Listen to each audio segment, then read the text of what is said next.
Welcome to the Narcissist Slayers, a podcast focusing on recovery from narcissistic abuse.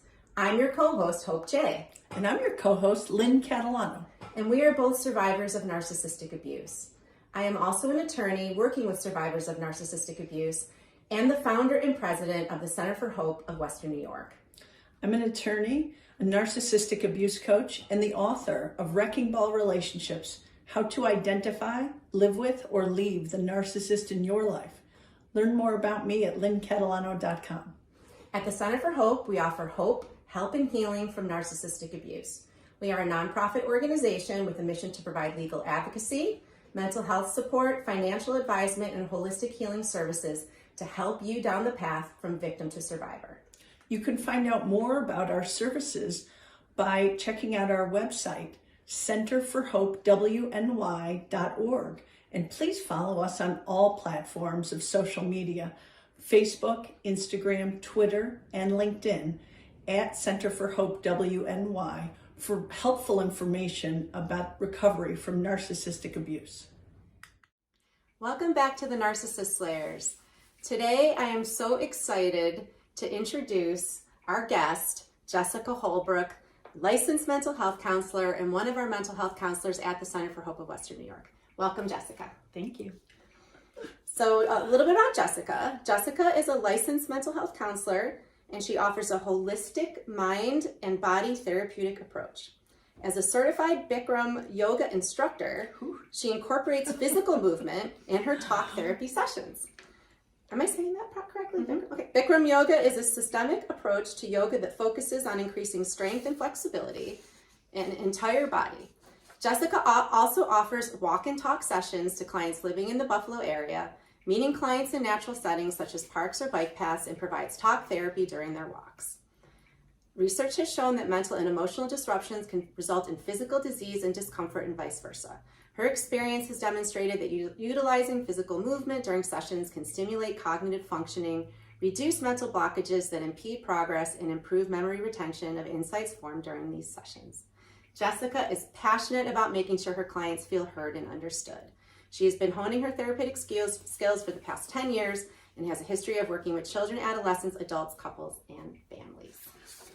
Wow. So we're very, very fortunate to have Jessica as one of our counselors at the Center for Hope. And Jessica, I'd like for you to just tell our listening audience a little bit about you and about your practice.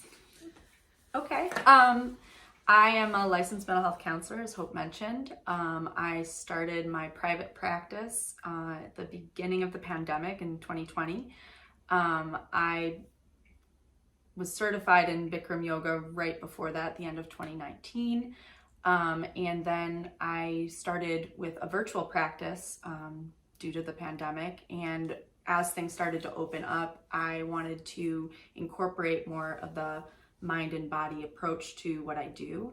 And so started to offer walk and talk sessions. And although I knew that was going to be something that should be beneficial, I was really pleased to see how receptive people were and how we were able to get over certain barriers pretty quickly, just through the walking, the movement, and especially when you're working with clientele that have any type of trauma background, it can be a little bit uncomfortable or unsettling to be in either an enclosed space or looking face to face, making direct eye contact, having opportunities for there to be silence and moments of reflection that feel a little bit less awkward.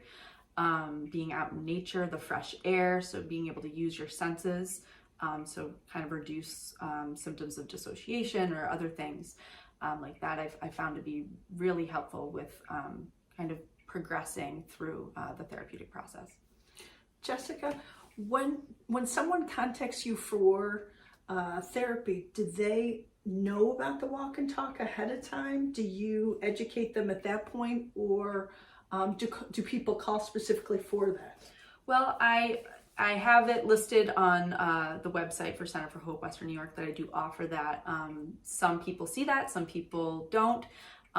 Anytime I have a referral sent to me, I do a free phone consultation where we kind of get to know each other, make sure that I'm able to offer what they're looking for, that they kind of meet the wheelhouse of what I can provide.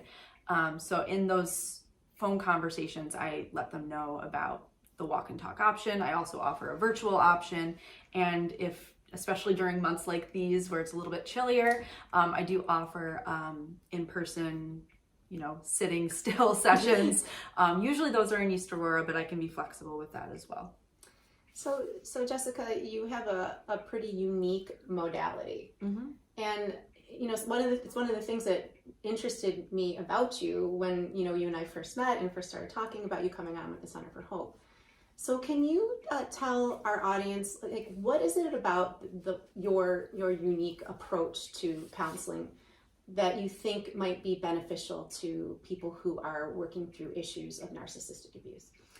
Well, I think that I have a background in working with people who've have certain types of personality issues. Narcissism falls in that category. I've both worked with people who have narcissism, but also people who are dealing with recovering from being in those relationships. I think because of that background, I have a better understanding of how to approach some of these dynamics that I think somebody who doesn't have that background might not be as effective. One of the things that I notice in a lot of those consultation phone calls is that oftentimes there's a very validating experience for the client, potential client, being heard or seen in a way that they haven't been through just different people in their life, whether it's a professional person or a support.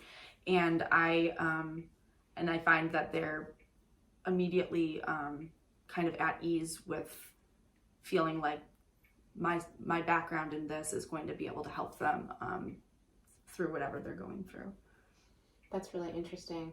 What are some of the things that you see, like commonalities that you see in people who are reaching out, through the Center for Hope or who just may contact you directly, and if they feel like they've been in a relationship with a narcissist and may be suffering from symptoms relative to narcissistic abuse, what are some of the things that you see people struggling with? Some of the common things that I feel like is when I'm hearing from them, they're usually at their wit's end at that point. They're very frustrated, upset, confused in a lot of ways. And I think that they feel like they've been doing as much as possible to try to make things work in a logical way. And I think a lot of the advice that they've been getting from loved ones or professionals has been based off of advice that would probably be more appropriate if they weren't dealing with somebody with narcissism. Right. And it would be productive advice in those situations. But narcissism is so unique that it's having the opposite effect. It's actually exacerbating their problem following that advice. Can you give an example of that? Like something that, if you can think of an example. Sure. Yeah. Oftentimes, the advice that you might give somebody who is struggling in, let's just say, a romantic relationship would be, well, what could you do, right, to help better, to better accommodate, to better support, to be a better partner to them. And if that person's upset with you, maybe we just need to listen more, we need to be more supportive, we need to be more accommodating. The problem when you're dealing with narcissism is that is enabling the narcissism, and it's actually exacerbating the problem, which is furthering the abuse that they're feeling, and it's pushing them further into the cycle of feeling like this was my fault for what happened to me, and now I have to be the one to fix it. And so there's that separation between seeing that this person is actually contributing to this problem, and I've done everything that I could within what is healthy and probably beyond that to try to make this work, and understanding where that boundary is between being a good support and, say, if it was in a marriage, like for better or for worse often comes out, sickness and health. People, if there's kids involved, there's that big picture of, I don't want to blow things up for anybody else. I don't want to hurt anybody else. I want to do the best I can to make this work and never feel like I stopped putting in the effort or trying or was willing to go the extra mile to make it work. But when you're dealing with narcissism, you are only digging yourself a deeper hole. And they don't always, so when you recognize that that's what's happening and they feel seen in the hole that they were digging with the best intentions of trying to better their life and their family's life, they usually feel this immense sense of relief and hope that somebody understands what they've been going through and how they got there. And that there might be a strategy for getting them out of that. Jessica, that was fantastic. What a illuminating answer, I think, for people that are listening. Because I think, Lynn, wouldn't you agree that it can be dangerous for somebody who goes to a counselor who doesn't understand narcissism? I actually think that I'm interested to hear what you have to say about different types of narcissistic abuse. I myself suffered from a father that was a narcissist, and I lived in a home where my mother normalized and conditioned me to normalize his behavior. And I never heard the term walking on eggshells until really a few years ago. It blows my mind because that was my lifestyle. And so because you treat children and adolescents, I'm curious to hear how you would approach children of narcissistic abuse and how they've suffered. I think, well, there's the children, but there's also adult children of narcissistic abuse, right? But a lot of it, again, the first stage is always validation and recognizing somebody and normalizing that experience. And normalizing, I mean, in the way that it's normal when you're dealing with narcissism. It's not normal outside of that. And normal not meaning appropriate or healthy, but that is typical of somebody in that type of abusive relationship, so that it helps them understand that was not okay, regardless if everyone around you was enabling that person, whether it's from their own fear, their own sense of denial, their own reasons. And I often try to separate too. I think what's really important is that people can get really stuck with that thought of, well, I genuinely know this person loved and cared about me, right? And that's a real sticking point for a lot of people with going back and forth on staying in that relationship or what type of dynamic to have with that person.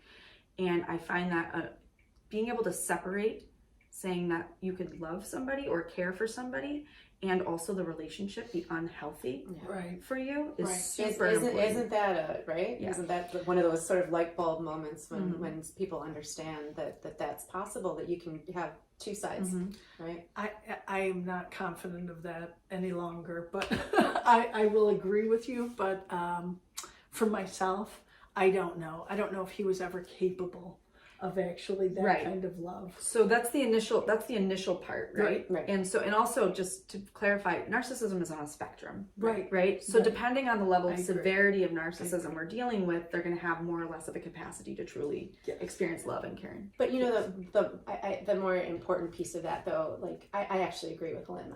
I think that when you're dealing with a true NPD, they're not capable of any reciprocal type of a relationship. That's true. But the thing that's really, I think is really important for the victims, for the survivors, I like to say survivors, is to recognize that even though, you may have been in a relationship with somebody who was not able to reciprocate that kind of love, that you loved. Yes. You invested. Yes. You bonded. Right. And this is one of the things that I think has to do with grief, right? It's something that I see often, looking on in social media, posts that people follow these types of groups, is that, it's a sort of unpopular thing, but people do grieve dysfunctional relationships and unhealthy relationships and toxic relationships, right? Yeah. So would you say that part of what you help people work through is grief? Absolutely. Okay. A lot of it is normalizing the grieving process and helping them understand it through the lens of, like, we normally think of grief as a death, right? Or something to that effect. But there is an element of feeling like it's a death when you start to recognize that what you were dealing with was not what you thought it was. That's just it. That's it right there. Right. Grieving what you thought it was. Right. The fantasy of it. Yeah. Right. And then having to come to terms with that. There's a lot of complexities to it because there's also the shame that you might feel, the embarrassment, especially I find this because some of the women I work with are, and men too, but women I work with are really high achieving, very smart, very capable, and so they're the last people you would ever think would be duped by a narcissist, right? And there's that piece of, how did I let this happen? Right, to like me? I'm not weak, like I'm strong, like I'm smart, like I would never be in an abusive relationship. And I think that ego piece too, and just not being able to see yourself as somebody who could possibly be a victim in that dynamic can sometimes keep you in the cycle a lot longer. Well, we're also fixers, right? Yeah. So we're going to make that it work. Codependent piece of it where we're going to make it work. Exactly. Right. But you know, the other part of it that I think is so shocking. So you're in this relationship, it's not working. You feel like, how did I get here? I'm a smart, capable person. And then you don't even understand. We don't know the terminology when we're in it. Yeah. So we don't know that what we're suffering from is actual emotional abuse. And like, the manipulation and all the things that go into it, the silent treatment, the gaslighting, the triangulation, it's like we just put our head down and keep on going because we're going to make this relationship work. Like we can do this. Right. So Jessica, when you start working and you know, I know that you do all different kinds of things in your practice, but when you're working, you know, specifically with people who are coming to you through the Center for Hope, who may, you know, at that point have some awareness so that they might be, you know, a survivor of narcissistic abuse. Like how do you help them, you know, to understand all of these, you know, these things that Lynn just brought up? Like, you know, I think it's almost like you have to create a roadmap, you know, like, so do you work with them in sort of understanding the different types of emotional abuse, or how does that work in counseling? Well, I think it's a very gentle, informal way. I think it's everybody's, you know, even though there's a lot of similarities between stories, they're gonna have different levels of awareness and readiness for the change too. Right. So being able to meet them where they're at, just because I can see that they're clearly in an abuse cycle, and I just want to yank them right out of it. You know, if you do that, you know, oftentimes you'll get the resistance and the pushback, and they go right back. So to be able that's a really good point. So to be able to see where they're at, honor where they're at. I've had clients, you know, who who've come to me and were just like angry during our, you know, phone consultation. They were done, like ready to like, I will do anything. I'm so over this person. And then like the next time I meet, well, they're trying, you know, and so trauma bond. Right. Talked a lot. Right. And there's a lot of rationalization around it. And especially people, it's interesting too. I'll work with people who have they pride themselves on their self-awareness. And so they'll talk about it. Right. So they'll talk about it. They'll talk about it from a place of being very self-aware. Right. And they know the sign, like they know all the pieces. And you know, and that's great. So like for me, it's I'm honoring where you're at. And I bring up what we know. Right. But I also I empower them to make choices with information. Yes. And I don't tell them which direction to go, but it's we suss out all the different ways that this could play out. Right. And it's more of taking ownership of like, are you ready to deal with the consequences if it doesn't go in this direction?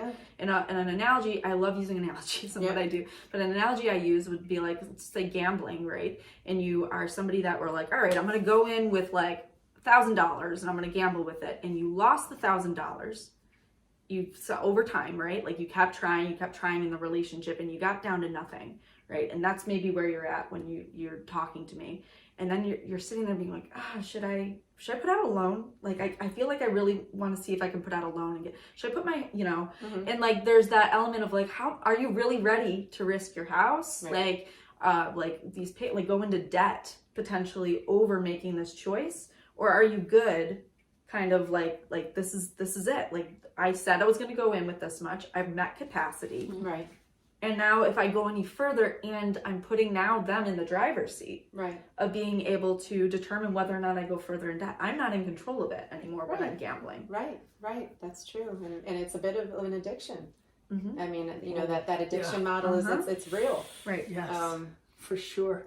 Well, you know, when we talk about healing from narcissistic abuse, there's a lot of things that go into it, and you know, the three of us are very well versed in all of those different things. One of them certainly is seeking out a lot of information and becoming as aware as you can about the different forms of the disorder and what goes into it. But another thing is seeking professional help or finding a great support group. And I know that we here at the Center for Hope are really excited about a new launch of a support group. Yes. So this is actually going to be the second cycle. We actually the third since we've launched. Yeah. Okay. So we had one in person before COVID, and then we went through a second cycle, which was a virtual. And so Jessica's going to be facilitating our third cycle Great. of our Narcissistic Abuse Recovery Educational Workshop Series. It is a mouthful. Yes, it is. But because we have such great information to share. And I did want to take this opportunity, unless, I want to give Jessica an opportunity. Is there anything else that you wanted to share with our audience? I want to give you just a chance to talk about your, give them the directions to your website or your email in case somebody wants to reach out to you directly. Yeah. Okay. You're welcome to find me at jessicajtherapy.com, and my email is jessica@jessicajtherapy.com. Clearly. And you can also contact me via text or phone call at 716-939-1391. And you can also find Jessica on the Center for Hope website, listed under our provider list at 716-955-9658. You can, Jessica is on our website as well. Yes, that too. Yeah, okay. So moving on then to the support group. So the support group is, so we actually changed it from calling it a traditional support group to this educational workshop series because of some of the reasons that you just articulated earlier. Information is power, right? Particularly when you are in the early beginning stages of, trying to understand what may have been going on in your relationship. And I think for a lot of people who are just starting to uncover the possibility that they might be in a relationship with a narcissist, all the way to people who have, are maybe even close to being on the other side, and they've gone through, maybe a really contested divorce with a narcissist, or they've been, separated, or, in the process of separating. People are in all different phases when they're working with providers at our agency. So, what we thought would be the best way to reach the most amount of people was to give people an opportunity to kind of come together whatever phase you are in your healing, whether you're just starting out, whether you're, not even sure whether or not this applies to you, to people who may be more veterans, kind of on the other side of it, but yet still feel like they could benefit from being in a room with other people who have experienced this very unique form of emotional abuse. And as you also stated earlier, the validation piece is really, really big in a group like this, because you're with a bunch of other people who really understand what it feels like to have been in a relationship like this. And so, we want people to have that opportunity to bond with other people while being led by a very experienced facilitator such as yourself, who can provide information to educate them about, for example, our very first group is, what is a narcissist? So we kind of start there. We're going to start out saying, for people who may or may not know or may not have that information. And oftentimes people are getting information about this from the internet. They don't really know what it means from a clinical point of view. So, Jessica will be able to educate people about, really what is a narcissist, not the, not what we see in the movies or what, we read about on social media, but, in a clinical sense. And so, we have, it's a 6-week group. It's 90 minutes per group. And for each group is going to be, an educational piece where we cover a topic. And then there'll be a clinical component to it. So, Jessica, do you want to talk a little bit more about, maybe some of the topics and how you, how you see yourself kind of working through this with people? Sure. Okay. So a lot of, as Hope mentioned, that you start pretty basic at the beginning with talking about what a narcissist is. And then we get into talking about the narcissistic abuse cycle. So the idealization, devaluation, discard, which we would get more into. Understanding specifically what is emotional abuse, because I think that this is something that is unfortunately a lot more common than people recognize or acknowledge, and there's some cultural components to that. And while talking about that, we'll get into what cognitive dissonance is. Yes. Then we'll follow up another week with talking about no contact versus limited contact. So why might you do that? Why is that the strategy? The differences between working with someone that you maybe have to continue to communicate with, such as being, a co-parent, and the nuances of how to navigate that with healthy boundaries.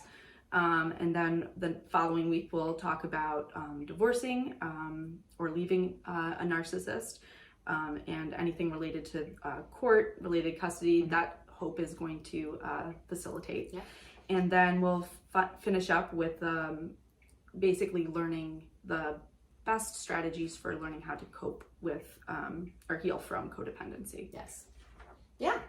So, I mean, it's a pretty comprehensive group workshop where we go through from A to Z how to work through some of these issues that people experience when recovering from narcissistic abuse. So we're still taking applicants now. This is something that I want people who are listening to this to know. We're going to cycle through this group twice a year. So that's the plan. So Jessica's going to run it, every spring, and then we have another mental health counselor who's going to facilitate it every fall. Nice. So we're going to have an opportunity to do it in person, if you're interested in doing that in person and being in a room with other people, or virtually if that fits better into your schedule. That will be the fall group. And so everybody can go to our website at centerforhope.wmy.org. And you can see that we have right online a whole description of the group, and there's a intake questionnaire that we will need you to complete. And Jessica will review that and reach out and let you know whether or not we have a spot. There is a $75 deposit that you can actually pay for. We have a link that we will send you so that you can hold your spot. And most importantly, we do have financial assistance available. This is something that I'm very, very proud of. We've done some fundraising since we started the Center for Hope Western New York, and one of the things that we've been able to do with this money is to be able to offer grants to people who want to participate in this group. We understand insurance does not cover it. It may be costly for certain people who would really like to take advantage of something like this. So we have a client eligibility form that we will send to you, and if you really want to be a part of the group, complete it. We would love to be able to offer you financial assistance so that you can be a part of the group. If I may interject. Yes, of course. Also, if you're interested in supporting the Center for Hope, we have this incredible event coming up on June 1st, which happens to be World Narcissistic Abuse Awareness Day. That's right. Yes.